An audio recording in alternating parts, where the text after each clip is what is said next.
Mari jemaat Tuhan yang beribadah online pada hari ini, sama-sama kita perkatakan firman Tuhan Mazmur 91. Demikian firman Tuhan, dalam lindungan Allah.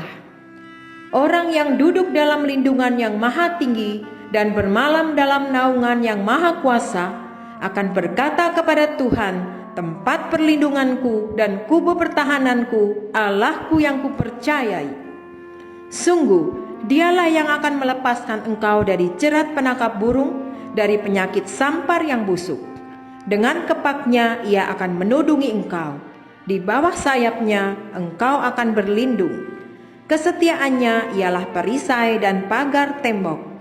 Engkau tak usah takut terhadap kedahsyatan malam, terhadap panah yang terbang di waktu siang, terhadap penyakit sampar yang berjalan di dalam gelap, terhadap penyakit menular yang mengamuk di waktu petang. Walau 1.000 orang rebah di sisimu dan 10.000 di sebelah kananmu, tetapi itu tidak akan menimpamu. Engkau hanya menontonnya dengan matamu sendiri dan melihat pembalasan terhadap orang-orang fasik.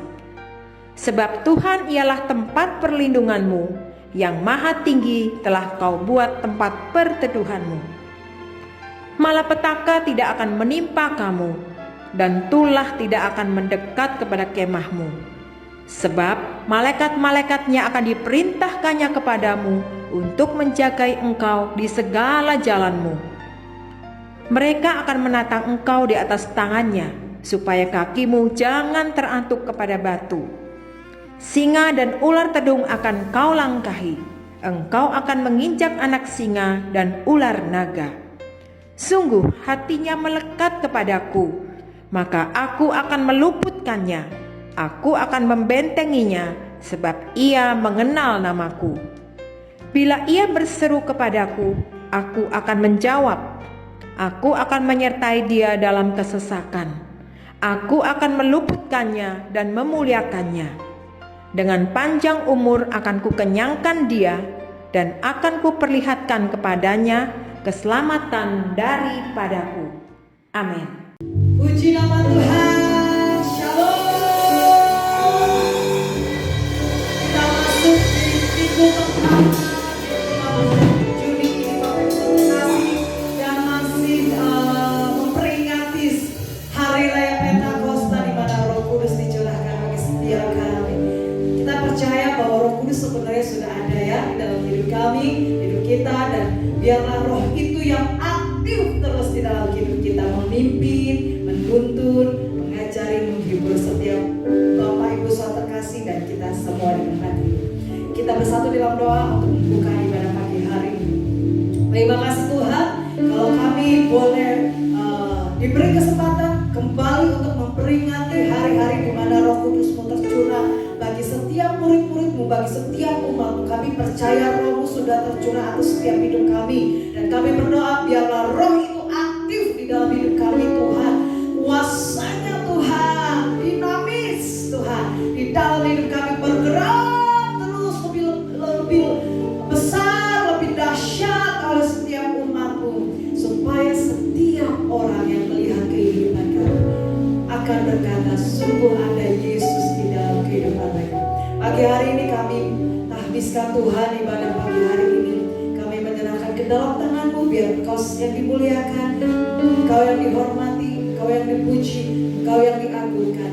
Hormat kemuliaan kembali bagi nama Tuhan kami Yesus Kristus. Sama-sama kita katakan haleluya, amin. Siap memuji Tuhan? Saya belum dengar suaranya. Siap memuji Tuhan? Amin. Roh Kudus tercurah di tempat ini.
Shalom saudara, pernah kan membayangkan berpergian ke suatu tempat yang asing tanpa membawa smartphone?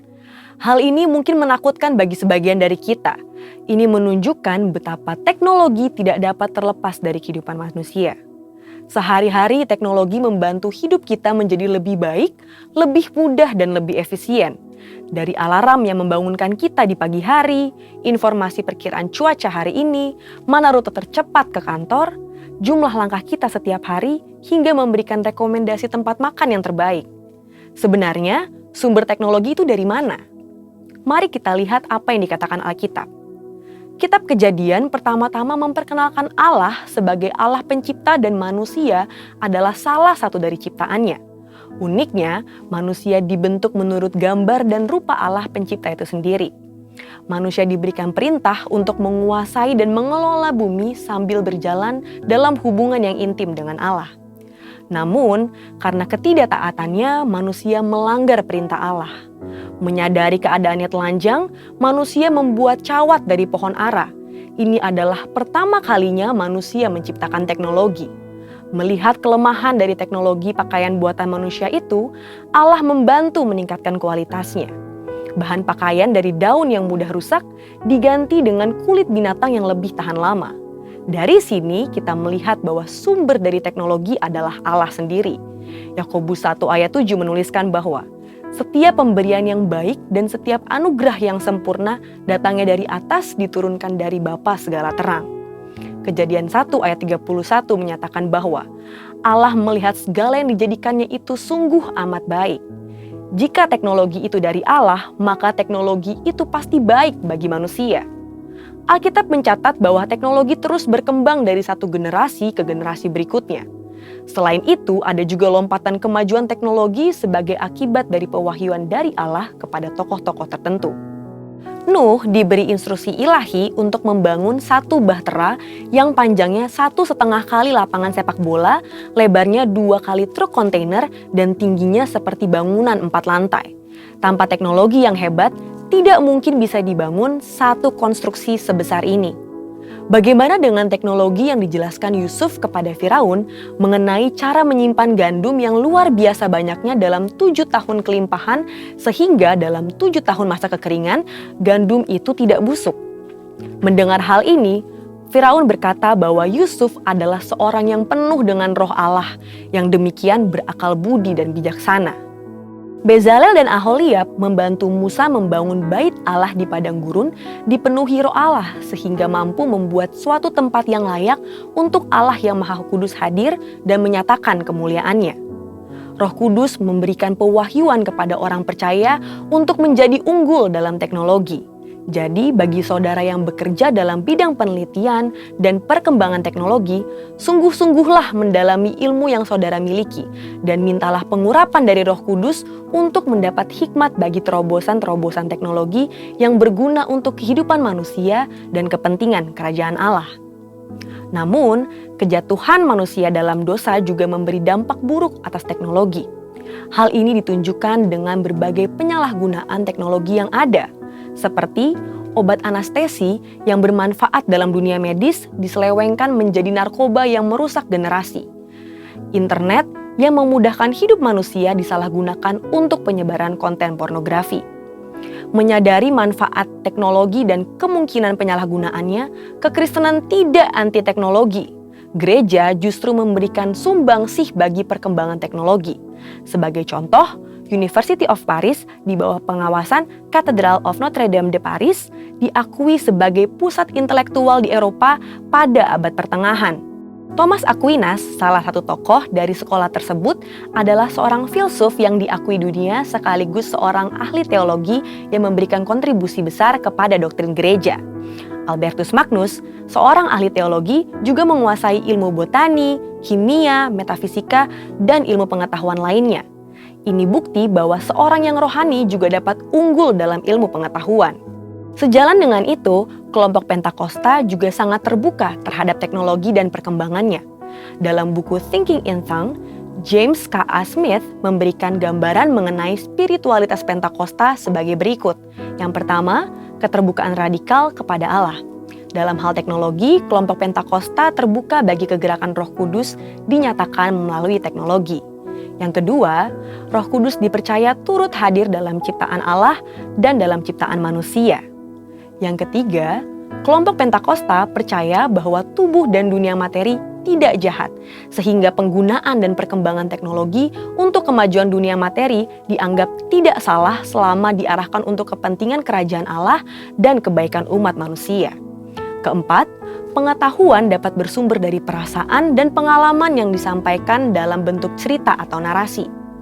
Yang kelima, orientasi terhadap akhir zaman terkait dengan pekerjaan misi dan penegakan keadilan. Teknologi ditujukan untuk mendukung pekerjaan misi dan mewujudkan keadilan sosial dalam masyarakat. Teknologi penting dalam mendukung penggenapan amanat agung Tuhan Yesus. Di era Pentakosta ketiga ini, janganlah takut untuk memanfaatkan dan menjadi unggul dalam pengembangan teknologi yang ada untuk kepentingan kerajaan Allah. Dengan kuasa Roh Kudus dan dukungan teknologi, kiranya setiap kita dipakai Tuhan untuk menyelesaikan amanat agung Tuhan Yesus. Saudara, untuk penjelasan lebih lengkapnya dari tim teologi kami, silakan klik link yang ada di atas atau scan QR Code yang tersedia. Maranatha, Tuhan Yesus memberkati.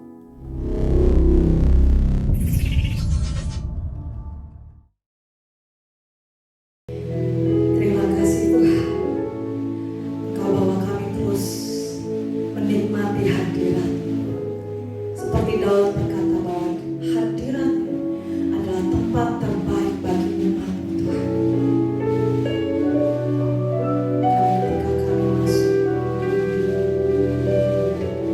Roh-Mu yang kudus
bagi kami umat-Mu Tuhan, kami boleh dan merayakan hari pencurahan Pentakosta yang pertama Tuhan di loteng atas Yerusalem.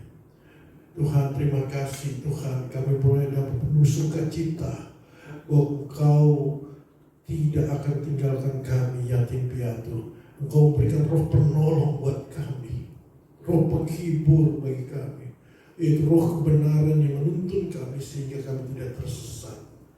Urapi hamba-Mu Tuhan, kalau sebentar hamba akan menyampaikan pesan firman-Mu Tuhan, urapi dan kuasa-Mu Tuhan. Terima kasih, kuduskan hamba dengan darah Yesus Kristus. Terima kasih Tuhan. Terpujilah nama Tuhan, dalam nama Tuhan Yesus kami berucap syukur. Amin. Haleluya. Puji nama Tuhan, puji nama Tuhan. Hari ini kita merayakan hari pencurahan Pentakosta yang pertama di loteng atas di Yerusalem, yang dialami oleh 120 murid-muridnya. Murid-murid Tuhan Yesus mengalami pencurahan Pentakosta, yaitu baptisan Roh Kudus, yaitu baptisan api.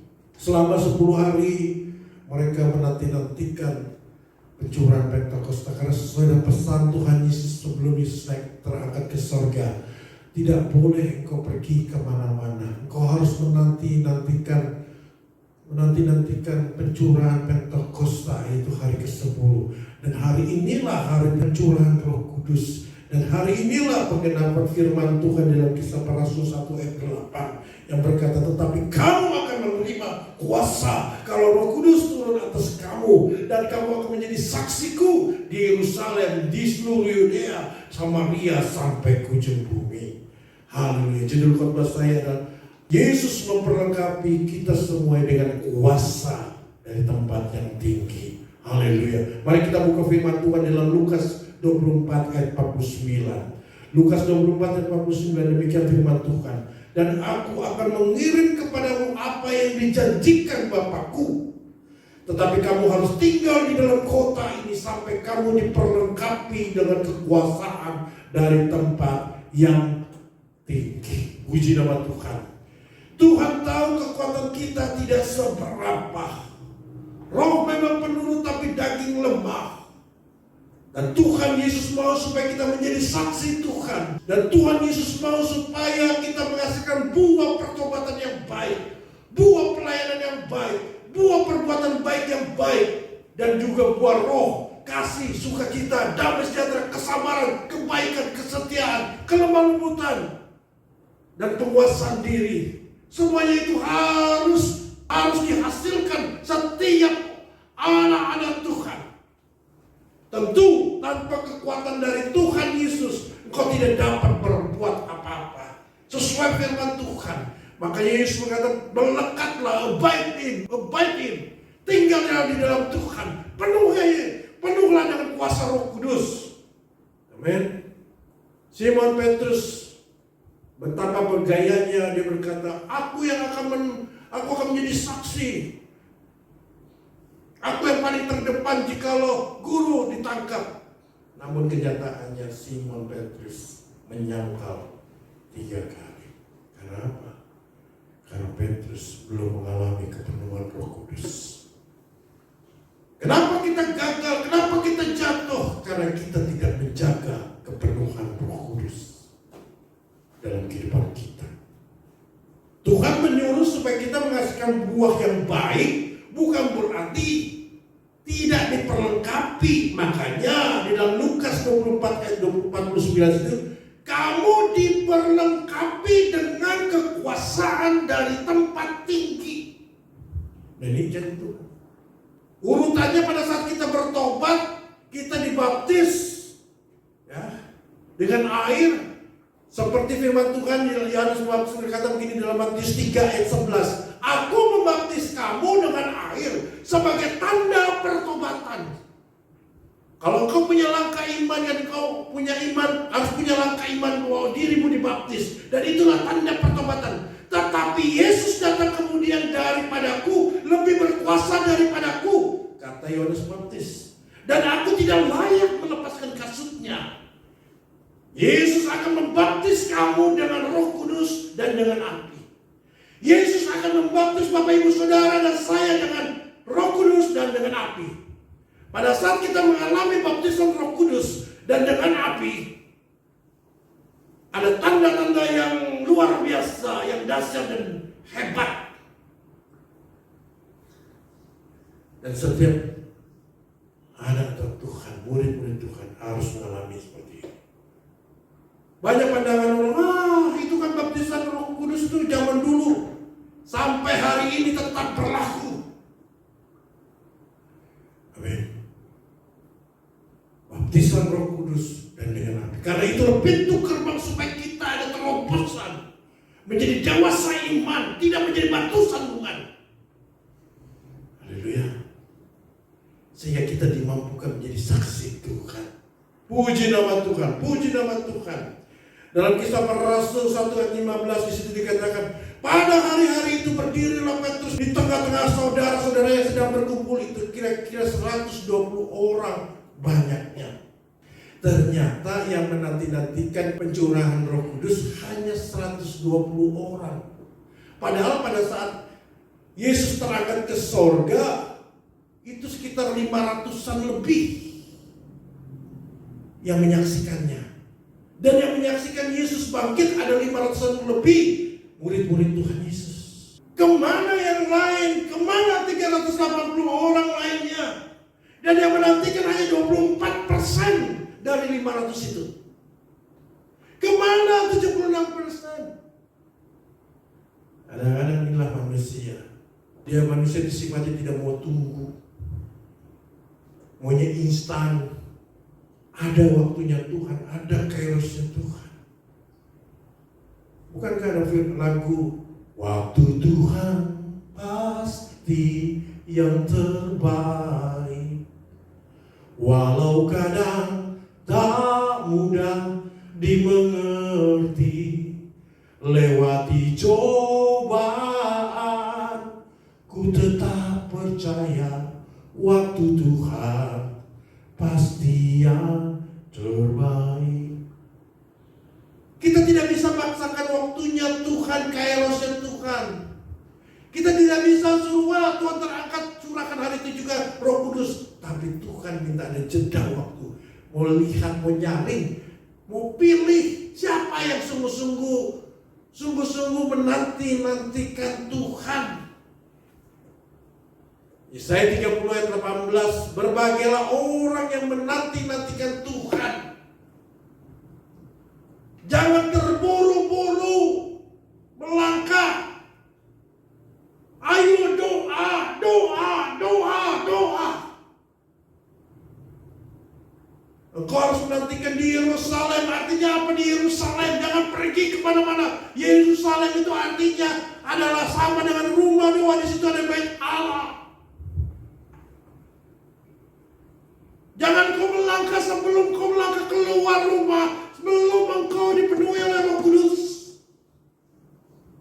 Pastikan hadirat Tuhan kau mengalami kepenuhan hadirat Tuhan. Karena Yerusalem menandakan kehadiran Tuhan.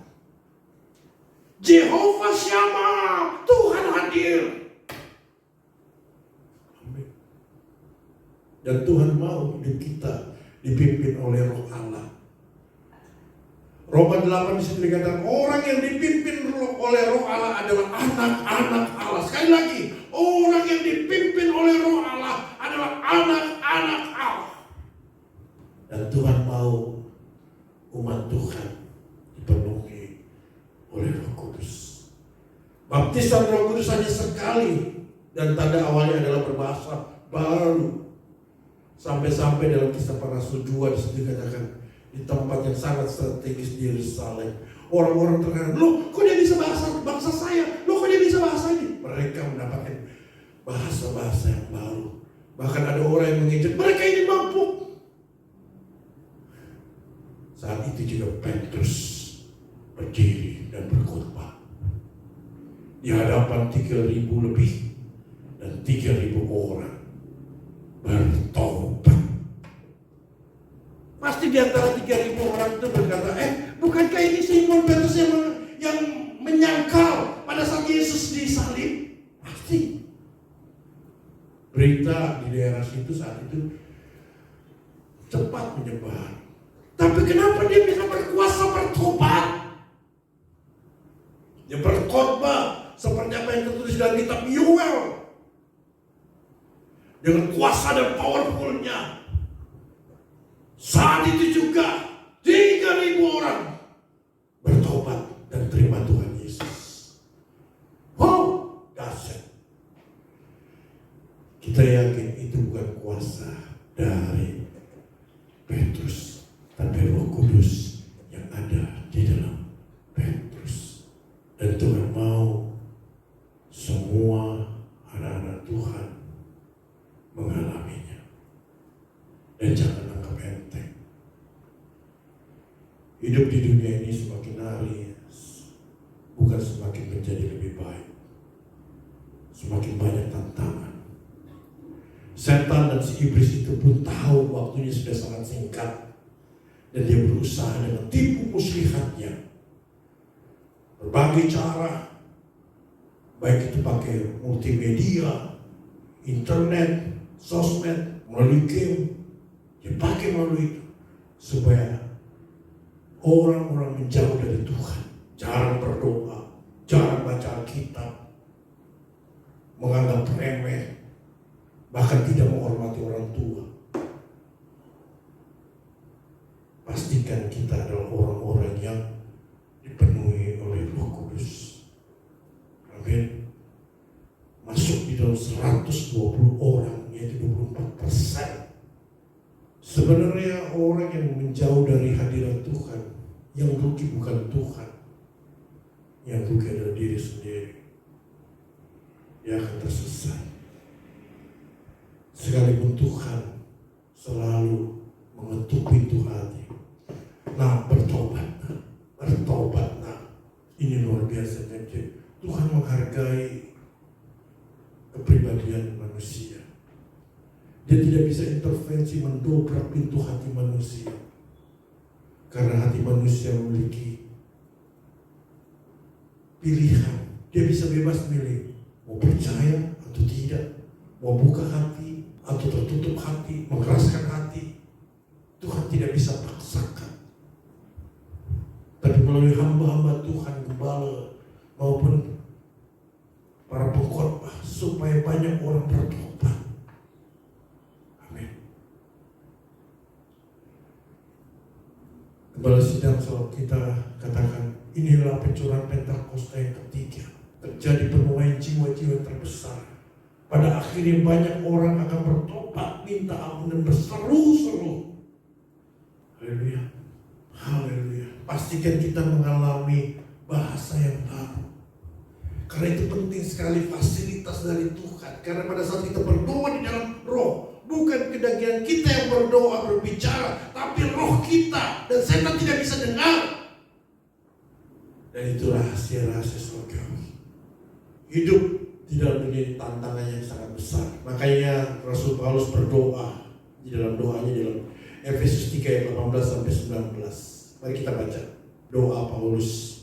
Aku berdoa supaya kamu bersama-sama dengan segala orang kudus dapat memahami betapa lebarnya dan panjangnya dan tingginya dan dalamnya kasih Kristus. Dan dapat mengenal kasih itu sekalipun ia melampaui segala pengetahuan. Dan aku berdoa supaya kamu dipenuhi di dalam seluruh kepenuhan Allah. Sekali lagi saya bacakan. Aku berdoa supaya kamu dipenuhi di dalam seluruh kepenuhan roh Allah. Penting. Setiap saat kita harus dipenuhi oleh Roh Kudus. Amin. Sehingga pada saat kita bertindak, pada saat kita berpikir, pada saat kita sebelum melakukan segala sesuatu, Roh Kudus yang menuntun kita. Amin. Kita sangat perlu baptisan Roh Kudus agar kita memiliki kuasa dari tempat yang tinggi dan jadi saksi Tuhan. Dan kesimpulan kedua, kepenuhan Roh Kudus terus menerus setiap saat. Kita sangat perlu dengan kuasa Roh Kudus. Mari kita bangkit.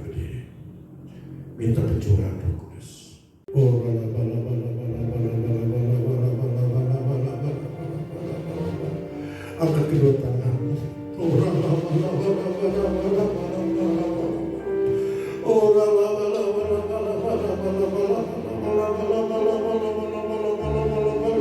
Curahkan kuasa Roh Kudus-Mu. Curahkan sama seperti yang dialami oleh Petrus dan murid-murid Tuhan Yesus. 120 orang di loteng atas. Tuhan jamah anak-anak-Mu Tuhan dimanapun berada. Oh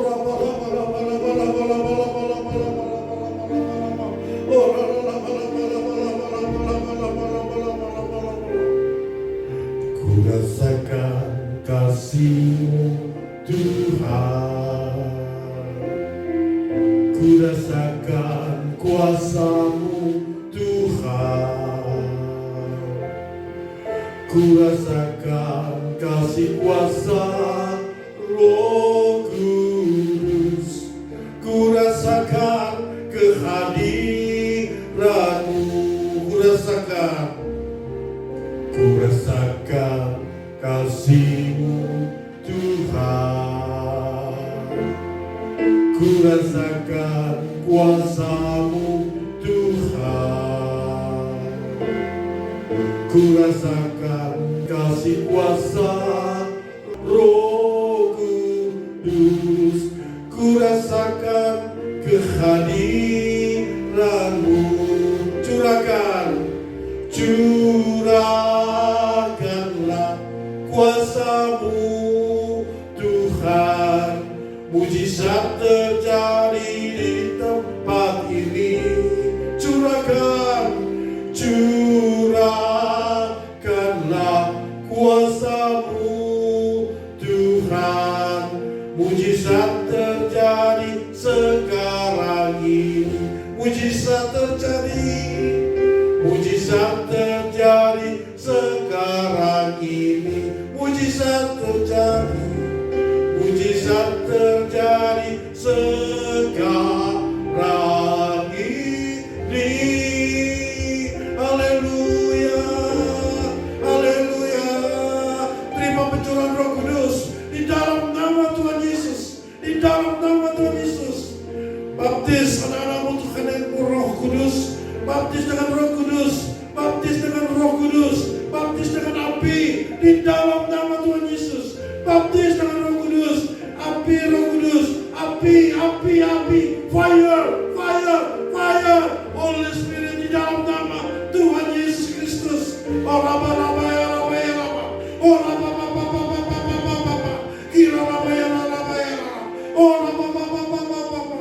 Di dalam nama Tuhan Yesus.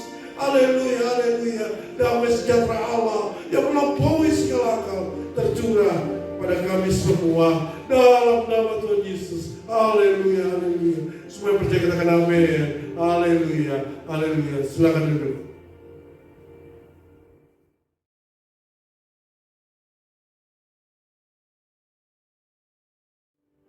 Haleluya, haleluya. Mari kita masuk dalam perjamuan yang kudus. Sebelum kita masuk dalam perjamuan kudus, kita mengevaluasi, mengoreksi hidup kita. Ya, kita minta ampun sama Tuhan. Akui segala dosa-dosamu, supaya pada saat kita makan roti dan minum anggur perjamuan kudus ini mendatangkan berkat. Mari kita berdoa. Oh, mari kita berdoa minta pengampunan dosa. Tuhan Yesus, ampuni dosa-dosa kami. Darah Yesus Kristus yang menyucikan, menguduskan kami dan segala dosa-dosa kami. Karena kami percaya Kau adalah Allah yang setia dan adil. Jika pada saat kami mengaku segala dosa-dosa, maka Allah akan mengampuni dosa-dosa kami dan menyucikan kami dari segala kejahatan kami. Terima kasih Bapa di surga. Darah Yesus Kristus yang menyucikan dosa-dosa kami. Darah Yesus Kristus yang menguduskan kami dalam nama Tuhan Yesus. Haleluya, haleluya, amin. Mari kita angkat roti dengan tangan kanan kita tinggi-tinggi. Firman Tuhan, sebab setiap kali kamu makan roti ini dan minum cawan ini, kamu memberitakan kematian Tuhan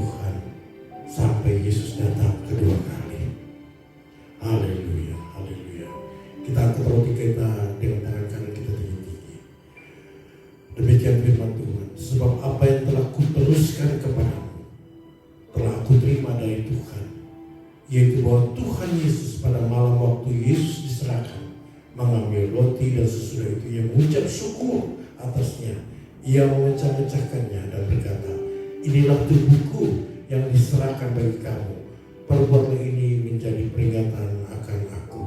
Kekasih Tuhan, bukankah roti yang kita angkat dengan tangan kita tinggi-tinggi adalah persekutuan dengan tubuh Kristus? Katakan amin. Mari kita makan di dalam nama Tuhan Yesus.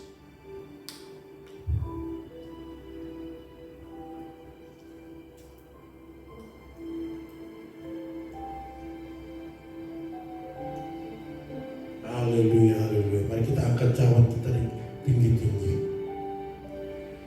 Demikian juga yang mengambil cawan sesudah makan, lalu berkata, cawan ini adalah perjanjian baru yang dimateraikan oleh darah Yesus Kristus. Perbuatlah ini setiap kali kamu meminumnya menjadi peringatan akan aku.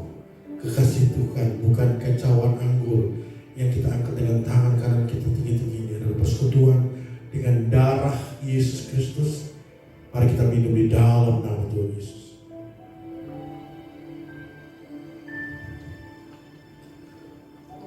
Coba syukur pada Tuhan.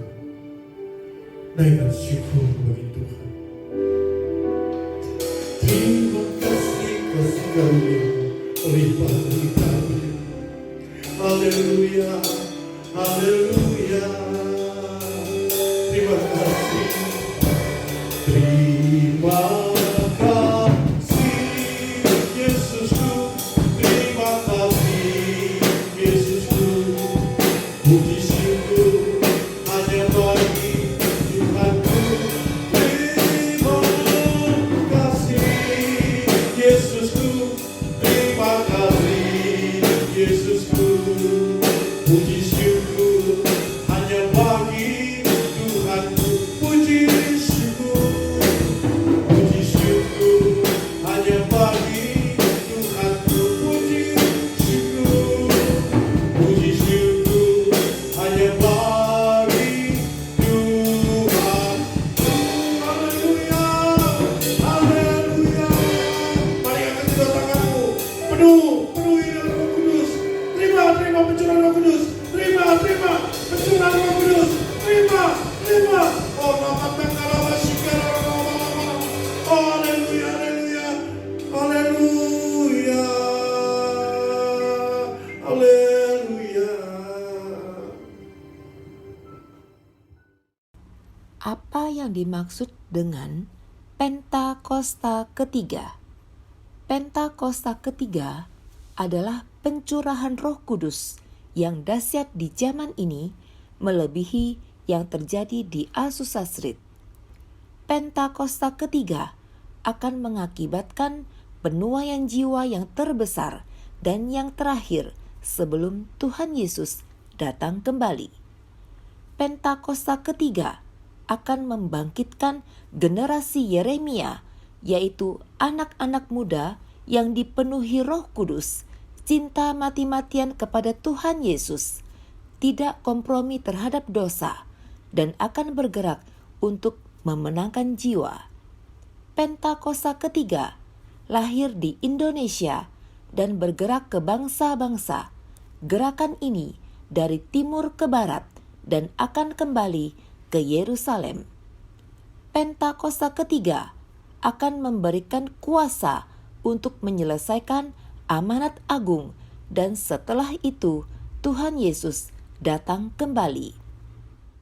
Mari Bapak Ibu Saudara yang dikasih Tuhan, kita bersatu hati, kita akan berdoa syafaat. Syaralabalabaya syaralala. Kami mengucap syukur Tuhan Yesus buat penyertaan-Mu sepanjang minggu ini Tuhan. Supaya sertai kami Tuhan Yesus, agar kami boleh beribadah pada kesempatan pagi ini Tuhan Yesus. Kau berkati Tuhan Yesus hamba-Mu yang sedang menyampaikan kebenaran firman-Mu Tuhan. Kau pakai hamba-Mu lebih lagi Tuhan, dimanapun hamba-Mu melayani. Tuhan Yesus, Kau berkati dalam nama Yesus. Urapi hamba-Mu Tuhan. Dan kami berdoa Tuhan buat kepala sidang kami Tuhan Yesus, Pak Niko Nyatura Harjo, dan keempat wakilnya Tuhan, Kau Tuhan tutup bungkus dengan darah Yesus Kristus. Kami berdoa Tuhan buat keluarganya, istri, anak cucu mantunya Tuhan Kau berkati dalam nama Yesus. Kami berdoa Tuhan Kau yang tuntut Pak Niko Tuhan, Engkau yang sertai dia Tuhan Yesus, dimanapun hamba-Mu melangkah untuk melayani Tuhan. Dan kami berdoa juga buat Gembala CK9 Pak Sony Waplo Tuhan, berkati Pak Sony Waplo. Engkau Tuhan pakai Pak Sony Waplo Tuhan Yesus untuk menjadi alat-Mu Tuhan Yesus, mengembalakan CK9 Tuhan.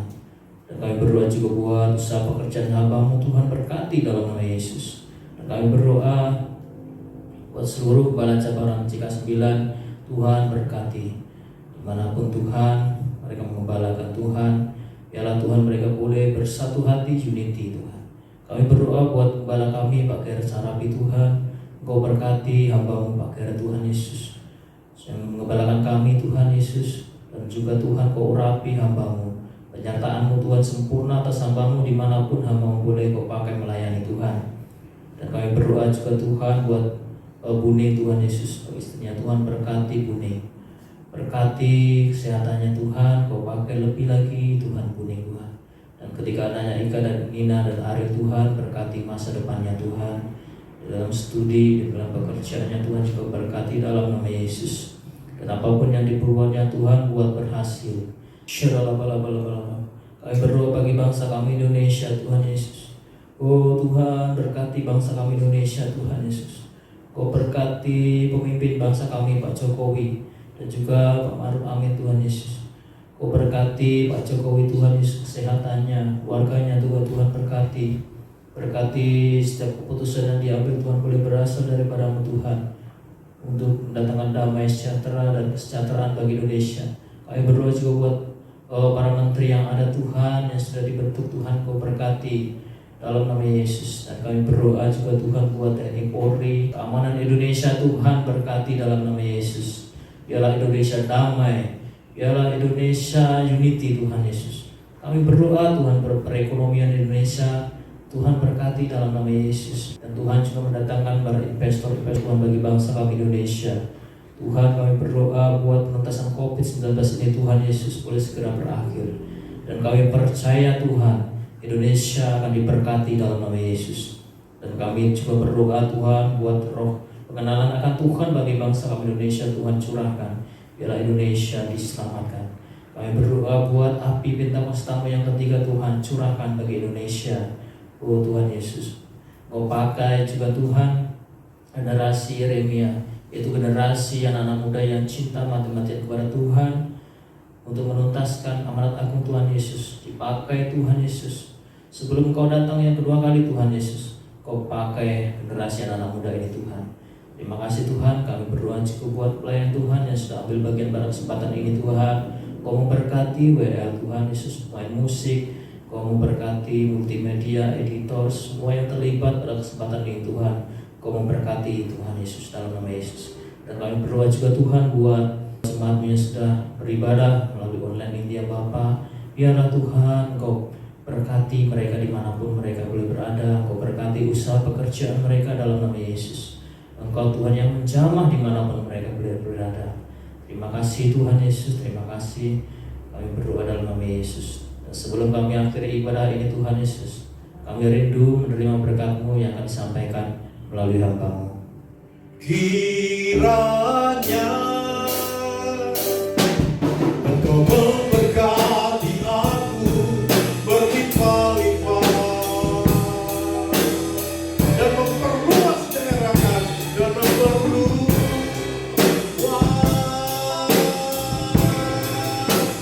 daerahku. Dan kiranya Tuhan, dan kiranya tanganmu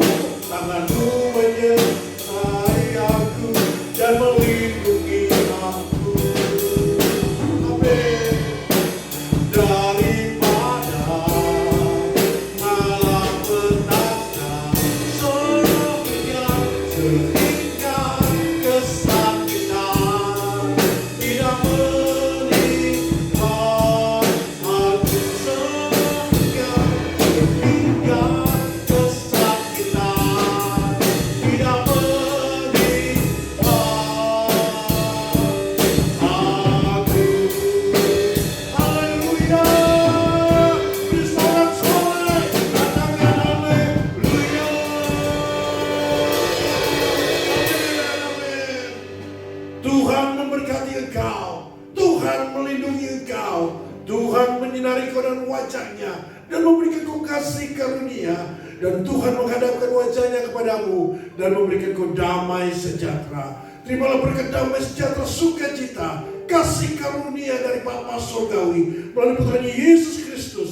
Pertolongan penghiburan yang manis dengan kuasa Allah Roh Kudus menyertai engkau, memimpin engkau mulai hari ini, sekarang sampai kedatangan Tuhan Yesus datang kedua kali menjemput kita semua di awan yang permai. Maranatha, semua yang percaya katakan amin, haleluya, haleluya, haleluya, haleluya, haleluya. GBI Legend Suprapto CK 9 mengucapkan selamat merayakan pencurahan Pentakosta. Haleluya. Tuhan Yesus